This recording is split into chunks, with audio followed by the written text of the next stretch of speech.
Assalamualaikum warahmatullahi wabarakatuh. Iki saudaraku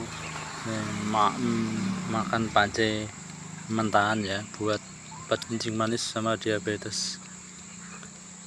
Makannya sangat lahap sekali, padahal itu ada bijinya banyak, keras lagi.